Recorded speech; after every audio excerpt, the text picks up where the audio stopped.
nous avons des compatriotes en Égypte. Voilà bu ñu yàqal ay étudiants ay borom xam-xam yu dëkk Égypte. voilà faw ñu bàyyi leen xel tuuti ñii mbiram football la déstabilisation bi du weesu terrain bi na leen yuuxoo ba nu xam ne yuuxoo nañ leen la sa des nag après nous sommes des gens civilisés. terrain bi la. Aïcha mi ngi noonu vendre les tickets stade c'est violent les gens sont fatigués il va falloir qu'à un moment donné ñu gën a organiser wu mais nag tant que ñu jël benn à chaque fois dañ ci rencontrer ay jumte yu bëri. peut-être manquement yooyu noonu c'est à corriger. fédération sénégalaise de football dina ci corriger. yal na leen yàlla taxaw. amiin waay ñun daal yal nañu am ndam ba pare. bu ko defee mu am yeneen yu mën a topp ci ginnaaw. ñu mën cee amee ay yeneen ndaje. Baye Assane Seck ñu jublu ci mbirum Adji Sarr Ousmane Sonko mandat d'arrêt pour le maire de Ziguinchor loolu fake news la wala. waaw kilifa yi weddi nañ ko. waaw weddi nañ ko xam leen ni loolu amul.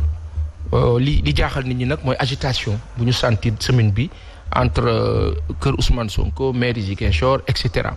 après c'est suite à ses sorties ou sa dernière sortie bi mu def avec les médias disant que dootul wuy ji parce que li mu bëgg mooy nañ ko woo benn yoon ñu solutionner l'affaire et on avance maintenant dans le contexte dañuy am impression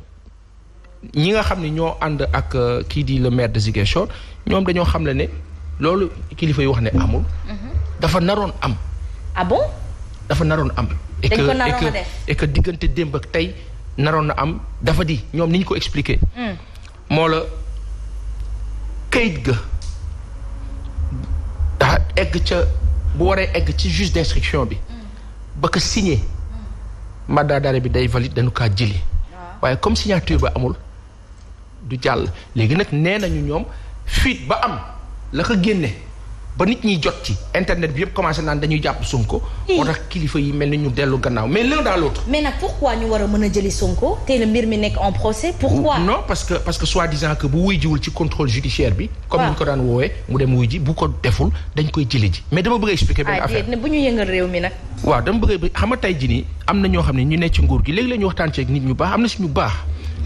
maa ngay jot kenn ka nga xam ni démb Samba Sarr maa ngi laa wax fii ne la gis naa saaga nday yeeg yëpp mais aw dootoo saaga. kan la wala ma yem damaa wax benn affaire. ka tudd Samba Sarr daf may saaga ay ndey. waaw non du dara saaga yi du dal mais dama lay wax ne la dama parenthèse la rek Samba a ngi maa xool man xaw ma la waaye tuddoo Samba waaye dama lay wax ne la aw dootoo saaga fa la ma yem bi si des. barke Baye lay alayhi ak Khalifa Ababacar ak maam Baye ak Alaaji Fall. bi si des ci kàttanu borom bi yàlla nañu yàlla may fekkee tal. nun danoo bëgg réew mii comme ni ñoo setaan réew mi dafa toll gis nga yàlla bu la joxe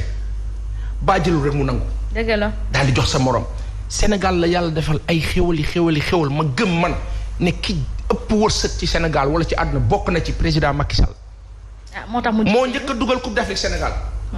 yàlla na ko yàlla kàttanal ba mu njëkk a dugal coupe du monde Sénégal amiin yàlla na yàlla jàmmal ko mook ñi mu àndal ak kilifa yépp waaye nag ñoom tamit nan nu jàmmal nag sawaay dañuy waxante dëgg rek mënuñu toog jël suñu ay yëf jox leen tous les privilèges ne leen gérer leen regardez le fameux et magnifique pont de Foundiougne bi président inauguré mais dafa defar lu rafet mais dañ ko kaa yàqal xam nga nuñ ko ko yàqalee dañ ko def foog mu nekk péage loo xam ne ñun suñu waa xaaral ñun suñu alal la état wu Sénégal moo ne moom moo financé à 45 milliards nga financé à 45 milliards ba pare jël ñun sénégalais nañu léegi lii suñu yëf la suñu xaalis la mais dañu leen di mais nag benn infrastructure yu mel noonu ci réew boo mënta dem bu respectable dafay dugalaat comme googu noonu ñu ci dugal ci réew mi donc quelque part ça peut être payant prix xam naa comprendre naa fi nga waxee waaye dama lay wax benn affaire mënuñoo mayee lépp nag kaay ma wax la pont boobu dina régler problème yu bëri ci zone boobu diggante Casamance Gambie la ko wër lépp baax na ci tourisme baax na ci lépp très bien mais population ya fa dëkk Foundiougne nga xam ni dañoo am problème mu ndox xulil xaali bët Foundiougne dañoo am problème mu ndox benn ñaareel ba en termes de revenu de SMIC de devise ñun sénégalais amuñu alal léegi nga bëgg man par exemple bu dee damaa jóge fii di ñibbi Thiès war a jaar ci péage bi chaque jour damaa war a dépenser 4000 francs 5000 francs jëm kaw. prix bi nag moom la ñuy wax ni dañ ko war a wàññi.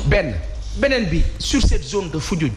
population ya lu ñu am teraanga daa metti si ñoom nga ne non da ngeen di fay pour jàll foofu laay waxee ne nguur bi ma tëjee foofu nguur bi lii ñu ko wax ci mbiru Adji Sarr ak kii c'est des affaires de mœurs anodines taxawaay bi ci nguur gi am mel ni moom la ñu violé te kenn violé wu ko moom laale wu ci kenn defu ko dara moom moo war a am beneen intelligence dafa am loo xam ne sax man kilifa yi ñooñu ëpp xam-xam mais am na loo xam ne boo ko defee nga yaakaar ni sénégalais yi est-ce que vous avez vu la jeunesse qui est sortie le jour bi équipe nationale di ñëw est-ce que yéen bi ngeen di xool écran télé bi tiitu leen man damaa tiitoon man bañ naa ko ba génnuma jubilé def sama kër la ma toog la xulli parce que dama ne mbooloo mii yàlla na si yàlla def sutura ak jàmm mbooloo moomu nag. boo génnoon sax doo am fooy jaar. waaw doo am fooy jaar mbooloo moomu nag Evelyne Mandjouba lu mu ca moto ba lañ ko dar. teg ko ca mu la gàddu micro am la wax. xulil fii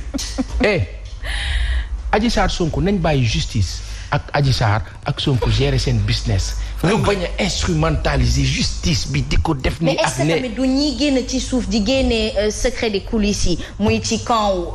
kii di Ousmane Sonko wala ci camp nguur gi parce que à chaque fois li koy def débat politique wala débat médiatisé moo di que dafay am kuy bàyyeeku fële ñoo ne la kan mandat d'arrêt bi de signé wuñu ko ki ko jottali kooku bokk na ci ku ko gën a yokk xar mi karaw ak wax. ki nga xamante ni dafa génn tamit naan man du ma wuyu di te mbir mi mbirum yoon la. boo wuyu diwul mën nga toog itam nga bañ a wuyu di te nga bañ ko wax ci presse parce que quelque part on emporte la presse à politiser ce débat ou à le médiatiser alors que c'est pas un débat quelque part nañ ko bàyyi ci loxo bi yoon mu def liggéeyam. mën na ma tontu. waaw.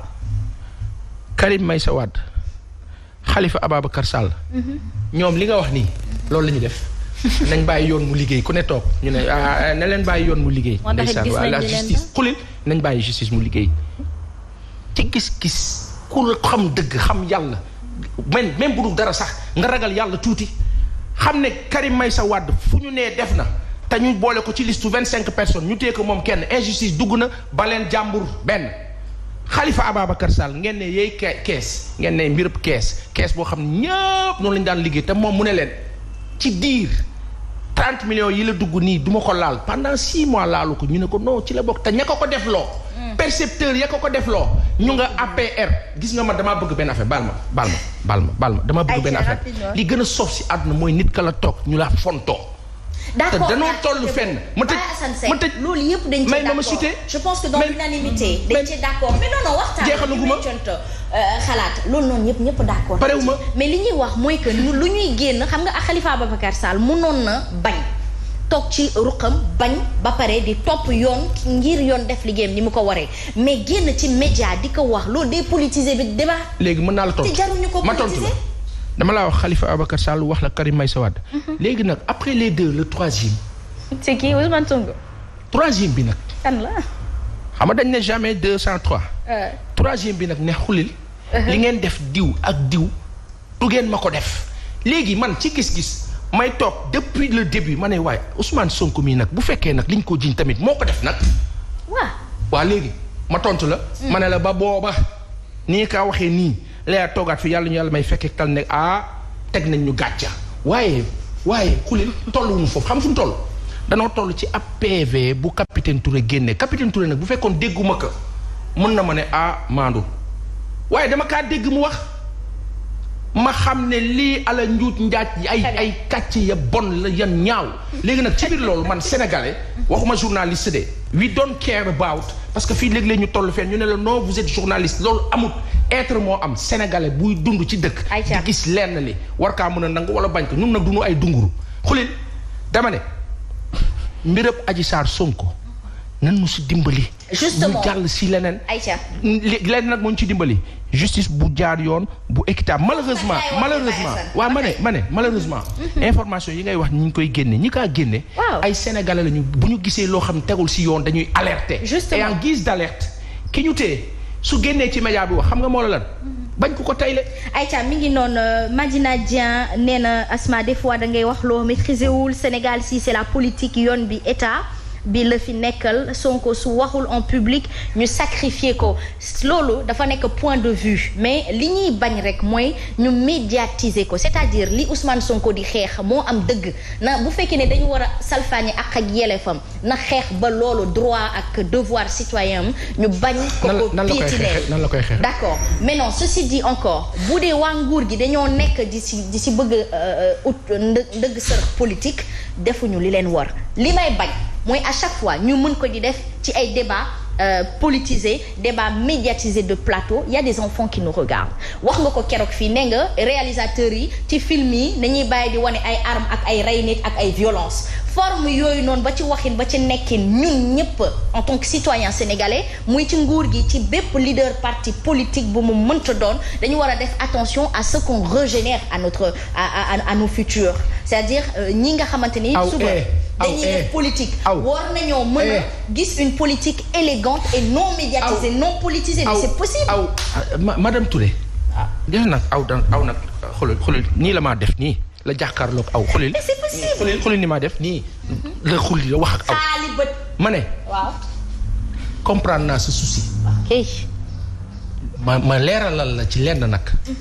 yaa ngi ne médiatisation bi et cetera kan moo médiatiser li ñuy def rek médiatisation la man ak yow li ñuy def nii ci débat bi rek médiatisation aw baal mooy wax waaw bismillah Adji Sarr dañ koo violé dañ koo nangam ka génne information ba des journalistes moom laay yan journaliste ka leen ko jox ñan lañ ko joxoon déet ma ne yan journaliste yooyu ka leen jox ne leen Ousmane Sonko dafa violé doomu jàmbur parce que nañ ko bindee ak nañ ko génnee ak nañu ko waxee coow li foofu la déparé nañuy waxante dëgg te suñu borom bis penc dafa am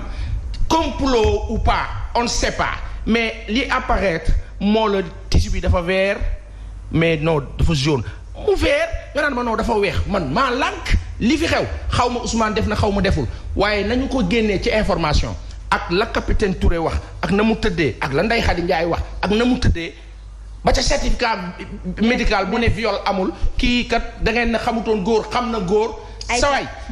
man d'accord naa ak yéen c'est-à-dire on ne se comprend pas dans une position c'est-à-dire je suis parfaitement d'accord Adji Sarr bu dee moom moo génne info bi jox ko journaliste yi dama ne amuloon pour def loolu ndax les journalistes nekkuñu moom laa lay wax ne la moom mooy la violée n'est-ce pas la présumée violée bu fekkee ni tey jii nii dañu la violé man bokk mu ma violé woon tey yàlla na ma ci yàlla musal damay daw demi police ba porter des plaintes directement du ma dem ci maison de presse et pourtant j'ai cette possibilité je dis tout simplement qu'il y a des enfants qui nous regardent ce n'est pas un débat à politiser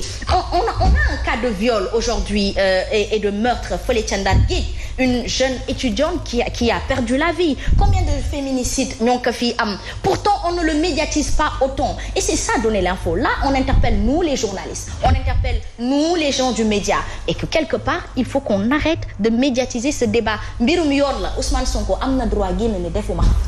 buñ ma bëggee. mais kan moo koy médiatiser. non mais il y a trop de débats autour. kan moo ko def. ñun ñëpp li may def ak yow nii rek contribuer na ci li koy médiatiser. waaw léegi mën naa